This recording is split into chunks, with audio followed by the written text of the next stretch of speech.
ఆదిలాబాద్ లో కేటీఆర్ మాట్లాడుతున్నారు. ఇప్పుడు లైవ్ చూద్దాం. వాళ్ళు చెప్పొచ్చు నెల రోజుల పాటు 1 ఆగస్టు నుంచి ఆగస్టు నెలాఖరు దాకా అబ్జెక్షన్ చెప్పొచ్చు ఏమైనా తప్పులు ఉంటే.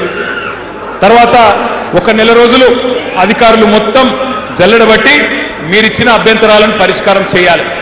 చేసినాక అక్టోబర్ 1వ తారీఖు నాడు ఫైనల్ ఓటర్ లిస్టు పబ్లిష్ అవుతుంది. ఈ అక్టోబర్ 1కి వచ్చే ఓటర్ లిస్టే రేపు మీ ఎంపీటీసీ ఎలక్షన్లో అదే ఓటర్ లిస్ట్ ఉంటుంది. రేపు అదే ఓటర్ లిస్టు మీ జెడ్పీటీసీ ఎలక్షన్ ఉంటుంది. రేపు అదే మళ్ళా ఎమ్మెల్యే ఎలక్షన్లు ఉంటుంది, ఎంపీ ఎలక్షన్లో ఉంటుంది.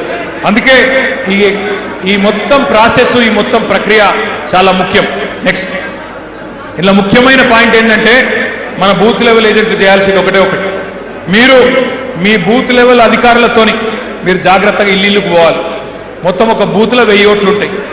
1000 ఓట్లు అంటే 300 నుంచి 350 ఇండ్లు. నెల రోజులు మొత్తం 1000 ఓట్లను కవర్ చేయాల్సింది నెల రోజులు. మరి 300-350 ఇండ్లు అంటే రోజుకు మీరు తిరిగేది 10 ఇండ్లే. రోజుకు 10 ఇండ్లు తిరగాల. ఆ 10 ఇండ్లల్లో ఎక్కడ కూడా 18 ఏళ్ళు నిండిన కొత్త పిల్లలు ఉంటే వాళ్ళ ఓటు రాయించాలి.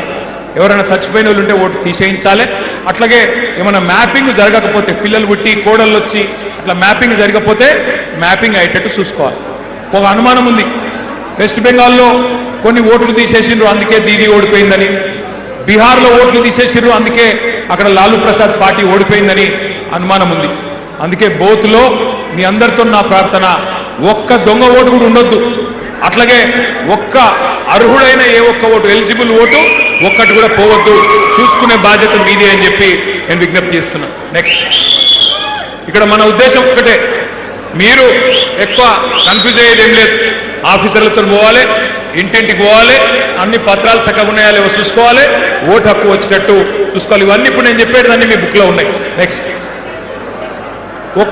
ఈ 13 కాగితాలలో ఏ ఒక్క కాగితం ఉన్నా కొత్త ఓటు కోసం దరఖాస్తు చేసుకోవచ్చు.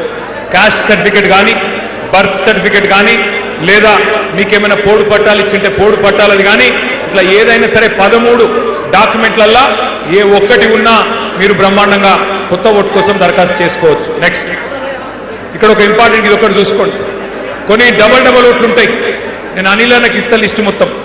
బోత్ నియోజకవర్గంలో డబల్ ఓట్లు ఎన్ని ఉన్నాయి మనకు కూడా ఒక అంచనా ఉంది. ఆ లిస్టు అనిల్ అన్నకి ఇస్తా. అనిల్ అన్న బూత్ల వారీగా మీకు ఇస్తాడు, మీరు చూసుకోవచ్చు.